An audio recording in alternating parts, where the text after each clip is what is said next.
Eu moro em São José dos Campos, eu fiz questão de vir pessoalmente aqui em Sorocaba pela importância de eventos como esse. Foram 2 horas e meia de carro até chegar aqui. Infelizmente, eu gostaria de participar de todos os eventos desse estilo, mas infelizmente não é fisicamente possível. Olhando daqui de cima, eu vejo vocês todos de máscaras. Inclusive, foi me solicitado que, como um cachorro adestrado, eu colocasse essa focinheira em cima da minha cara também. Vocês conseguem perceber que, de um modo muito simbólico, essas máscaras não foram tornadas obrigatórias sobre os ouvidos de vocês? Isso aconteceu porque a maioria do povo escuta, mas não ouve, há anos. Essas máscaras também não foram tornadas obrigatórias sobre os olhos de vocês, porque a maioria do povo brasileiro está cega há décadas. Essas máscaras foram tornadas obrigatórias em cima das bocas de vocês para que a gente permanecesse em silêncio. Essa é a importância de um evento como esse. Quebrar essa espiral ditatorial, tirânica, absurda, cruel, demoníaca de silêncio em que enfiaram a gente, a nossa família, as pessoas que a gente ama. Pediram que eu viesse aqui para poder falar sobre os efeitos colaterais das vacinas. Então, para não perder o tempo de vocês, valorizar o tempo de vocês que estão aqui, vamos falar da vacina contra a Covid, que foi mais estudada até aqui. Que todas as outras vacinas têm menos estudos realizados do que esta vacina específica, que é a vacina da Pfizer. A vacina da Pfizer, não estou pegando ela para bode expiatório, mas ela é a vacina que tem a maior quantidade de estudos até o momento. Então, ela serve como exemplo muito bom sobre o tipo e a qualidade dos estudos que estão sendo utilizados para que essas substâncias experimentais sejam inoculadas no organismo de vocês. Segundo dados oficiais do fact sheet do FDA, o FDA é como se fosse a nossa Anvisa, é o órgão americano que cuida de alimentos e medicamentos nos Estados Unidos, é como se fosse a nossa Anvisa, e toda medicação tem que colocar lá um fact sheet para ela ser oferecida ao público. É uma lista de perguntas e respostas. Pois bem, segundo o documento oficial da Pfizer, protocolado e registrado dentro do site do FDA, a segurança e a eficácia da vacina da Pfizer, elas foram avaliadas principalmente em pessoas de 18 a 55 anos saudáveis. A segurança e eficácia não foi avaliada corretamente em pessoas com menos do que isso, menos de 18, ou com mais de 55, não adequadamente. E também não foi avaliada a segurança e eficácia em populações, em subpopulações como hipertensos, pessoas cardíacas, diabéticas, que têm alguma doença autoimune, gestantes, crianças com asma. Nenhuma dessas subpopulações foi adequadamente avaliada sobre critérios de segurança e eficácia para isso.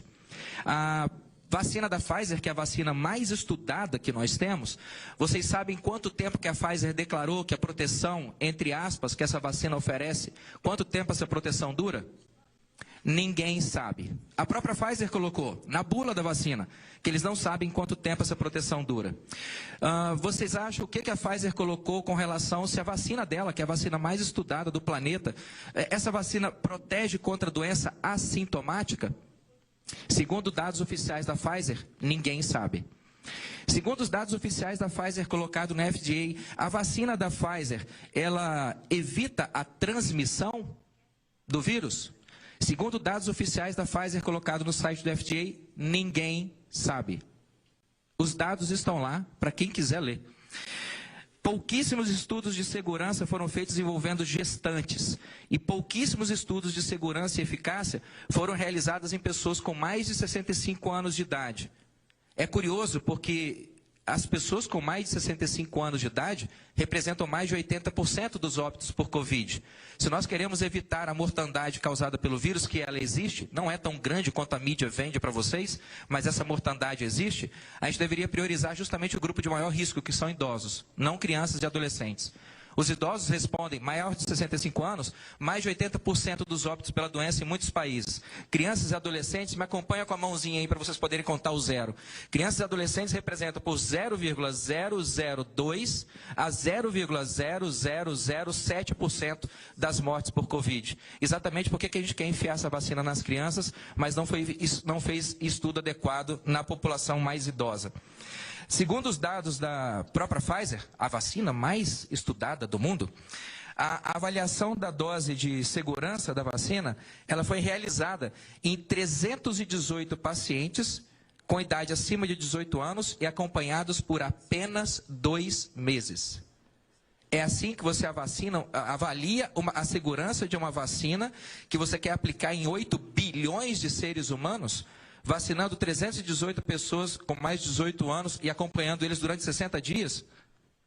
Bom, eu não considero isso uma avaliação adequada de segurança e eficácia. Para completar, segundo os dados oficiais da Pfizer, cadastrados no FDA americano, quantas doses da vacina são necessárias? Quantas doses de reforço são necessárias para que você produza imunidade? Ninguém sabe.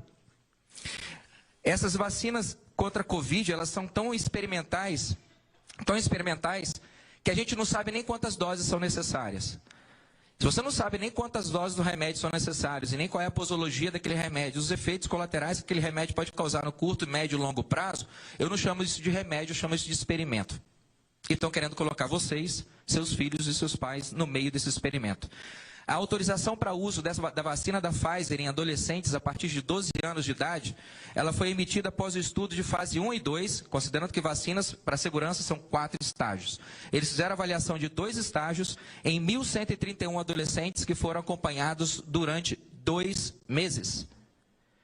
Sério, a gente vai pegar um estudo de 1.131 adolescentes e vamos vacinar 69 milhões de crianças e adolescentes no país com essa substância experimental? O Brasil tem mais crianças e adolescentes que o Reino Unido inteiro tem de gente. E a gente vai vacinar nossas crianças e adolescentes a partir de um estudo de 1.131 adolescentes que foram acompanhados apenas durante 2 meses. Como é que faz? Eu vacino meu filho adolescente, se ele der problema depois de 2 meses eu mando ele para a Pfizer? É assim que vai funcionar? Ou mando para o Ministério da Saúde? Ou mando para o raio que o parta? Bom, durante 2 meses a Pfizer garante, depois de 2 meses, lá garantia é ninguém, né? Apesar da autorização do uso de combinações de vacinas, eu tenho visto isso direto, os famosos gourmets de vacina, acho que vocês já viram. Me dá aí 2 Coronavac, uma Pfizer e uma Moderna para poder levar para casa, ou uma AstraZeneca em embalagem de viagem. As pessoas estão fazendo gourmetização de vacina. Certo? Isso aí não é para você ficar degustando, isso é uma coisa muito séria. Apesar desse tipo de protocolo estar sendo utilizado, o intercâmbio de vacinas, nenhum estudo de longo prazo foi realizado ou citado até o momento sobre a segurança de você utilizar vacinas diferentes contra o Covid. Você está fazendo isso por sua própria conta e risco. Depois vai reclamar com os nossos jornalistas se você tiver algum efeito colateral. Finalmente, eu escrevi um livro só sobre as vacinas de Covid. Dos 20 países, das várias análises que eu fiz nesse livro, eu peguei os 20 países com maior índice de desenvolvimento humano do mundo. Não dá para falar que a lista, a gente tem quase 200 países no planeta, os 20 países que têm o maior IDH, certamente são países que têm uma organização social, verba, financiamento para a saúde, bem adequados, né? Quem que não gostaria de morar em um dos 20 países com o maior IDH do planeta? Ok. Eu fui lá e peguei os 20 países com o maior IDH do mundo e comparei a taxa de mortalidade de Covid deles desse ano, 2021, comparada às taxas do ano passado, a média da taxa desse ano, comparada à média da taxa do ano passado, sendo que ano passado eles não tinham vacina, esse ano eles têm vacina. O que você esperaria? Bom, como ano passado, esses 20 países extremamente organizados não tinham a vacina, eles devem ter tido um índice de mortalidade bem grande, agora com a vacina ela está bem menor, não é? Não. Em 60% desses países, a mortalidade por Covid aumentou. Em alguns deles, até em 1.600%. Justamente depois do início das vacinas, da imunização, põe uma aspas bem grande nisso, da imunização em massa. Só em 2 países dos 20, só 2 apresentaram uma redução, Suécia e Estados Unidos. Bom, a Suécia vem lidando com essa pandemia de um jeito bem diferente do resto do planeta desde o início dela, lá em março de 2020. A conclusão que eu chego é muito estranho uma vacina que foi feita para proteger as pessoas de morrer por um vírus, de repente, você ter os países mais desenvolvidos do mundo com 60% do aumento da taxa de mortalidade pelo vírus após o início da inoculação dessas substâncias experimentais aí. Com tantas dúvidas sobre segurança e eficácia, determinar a inoculação dessas substâncias experimentais é um erro imperdoável. Principalmente quando a gente pretende incluir crianças e adolescentes nessa desgraceira. Se você é proibido de questionar, não há ciência mas idolatria. Não há justiça, o que há é truculência. Se você é proibido de questionar, você não tem uma democracia, você tem uma ditadura. Algumas pessoas procuram cancelar vocês, porque vocês tentam espalhar esse tipo de questionamento. O meu conselho para vocês, a luz só incomoda quem vive na escuridão, e a verdade só incomoda quem passou a vida inteira chafurdando num pântano de mentiras. Não se calem. Essa espiral do silêncio que as pessoas criaram, a dita ciência criou, o hashtag Fica em Casa, essa espiral do silêncio se tornou como se fosse um deus de neon ao qual nós submetemos colocando nossas vidas, as vidas dos nossos pais e a vida dos nossos filhos em risco. Esses deuses de neon, algum deles que moram em Brasília e vestem toga, esses deuses de neon não merecem esse tipo de adoração incondicional. Esses deuses da Big Pharma, da Big Tech, da Big Justiça, da Big Política, esses deuses, eles merecem ser colocados no devido lugar e restaurar ao povo, de forma decente, ao povo, a soberania sobre as decisões que podem afetar nossas existências e as existências das pessoas que nós amamos.